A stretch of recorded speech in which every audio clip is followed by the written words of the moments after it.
Welcome back to my channel. जय श्री कृष्ण। महाभारत के युद्ध में श्री कृष्ण ने शस्त्र नहीं उठाए थे, लेकिन अर्जुन का सारथी बन पांडवों को युद्ध जरूर जिता दिया। श्री कृष्ण का मार्गदर्शन बड़ी सेना से भी कहीं ऊपर था। कई बार लोगों के मन में सवाल उठता होगा, श्री कृष्ण ने अप्रत्यक्ष रूप से पांडवों का साथ दिया, फिर श्री कृष्ण की नारायणी सेना कौरवों की तरफ से क्यों लड़ी?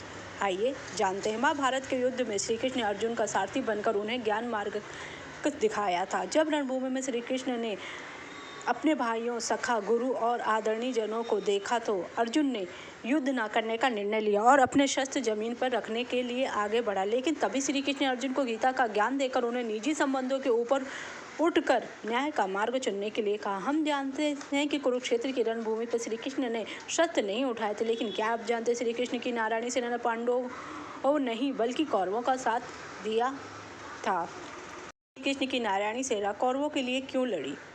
महाभारत के युद्ध में श्री कृष्ण ने अर्जुन का सारथी बनकर उन्हें ज्ञान का मार्ग दिखाया था।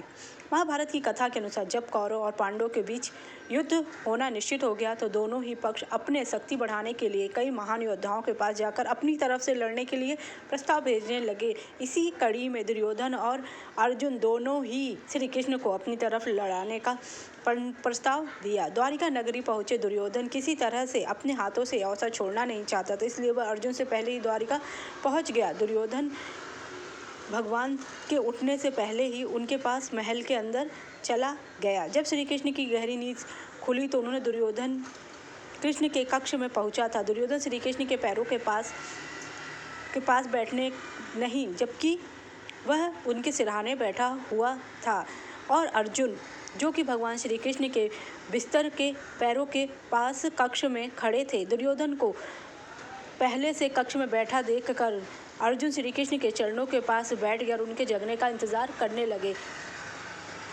कृष्ण की नींद से जागे तो उनकी नज़र सबसे पहले चरणों के पास बैठे अर्जुन पर पड़ी, जबकि दुर्योधन श्री कृष्ण के सिरहाने बैठा था। दुर्योधन ने जब श्री कृष्ण को नींद से जगा हुआ पाया तो उसने बिना किसी अभिवादन के श्री कृष्ण ने कहने लगा, आपको कौरवों की तरफ से युद्ध करना होगा। मैं युद्ध का प्रस्ताव लेकर सबसे पहले आपके पास आई हूँ। अर्जुन मुझसे बाद में आया। दुर्योधन की बात सुनकर श्री कृष्ण ने मुस्कुराकर कहा, मुझे नहीं पता कि पहले कौन आया है। मैं नींद में था, लेकिन जैसे ही मेरी आँख खुली तो मेरी नज़र अर्जुन पर पड़ी, इसलिए मुझे तुमसे पहले अर्जुन दिखाई दिया। श्री कृष्ण की यह बात सुनकर दुर्योधन को बहुत क्रोध आया, लेकिन श्री कृष्ण ने पहले ही अपनी मंशा बता दी कि वह किसी भी पक्ष की तरफ से शस्त्र नहीं उठाएंगे। इसके अतिरिक्त श्री कृष्ण बोले, मैं शस्त्र नहीं उठाऊंगा, लेकिन सारथी बन सकता हूँ और मेरी नारायणी सेना को चुनने का विकल्प है। तुम बोलो दुर्योधन, तुम क्या चाहते हो? श्री कृष्ण ने जब यह बात कही कि वे किसी भी पक्ष की तरफ से युद्ध में भाग नहीं लेंगे तो दुर्योधन ने झट से नारायणी सेना मांग ली। दुर्योधन ने कहा कि अगर आप शस्त्र नहीं उठाएंगे माधव, तो कृपया करके 10 लाख योद्धाओं वाली सेना कौरवों को दे दे। आपकी नारायणी सेना में 10 लाख वीर योद्धा हैं, जिनके सामने महान सेना भी घबराने लगती है, इसलिए मैं आपकी नारायणी सेना मान। दुर्योधन की बात सुनी श्री कृष्ण को मुस्कुरा दिया और दुर्योधन को नारायणी सेना दे दिया। तक अर्जुन श्री कृष्ण की बात को बड़े ही ध्यान से सुन रहे। श्री कृष्ण ने अर्जुन से कहा कि नारायणी सेना कौरवों की तरफ से युद्ध करेगी और मैं शस्त्र नहीं उठाऊंगा। ऐसे में अब अर्जुन तुम्हारे पास भी शेष नहीं रहा। यह सुनकर अर्जुन मुस्कुराते हुए कहा कि भ्राता, दुर्योधन ने नारायणी सेना मांगी है, लेकिन मैं अपने साथ नारायण को चाहता हूँ, यानी मैं आपका को मांगता हूँ। माधव, आप रणभूमि में शस्त्र ना उठाना, लेकिन मेरे सारथी बनकर मेरा मार्गदर्शन जरूर करना। अर्जुन का यह स्नेहपूर्ण बात सुनकर भगवान बहुत खुश हुए।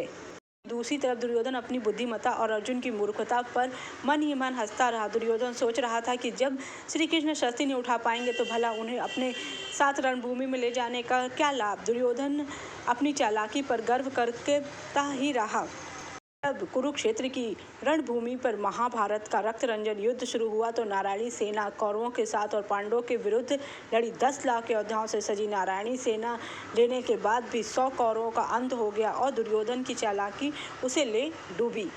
पट्टू विद्या में पारंगत श्री कृष्ण की नारायणी सेना को उस काल में भारत की सबसे भयंकर प्रहार करने वाली सेना माना जाता है। कुरुक्षेत्र युद्ध के अंत में नारायणी सेना की सभी अक्षौहिणी सेना जीवित थी।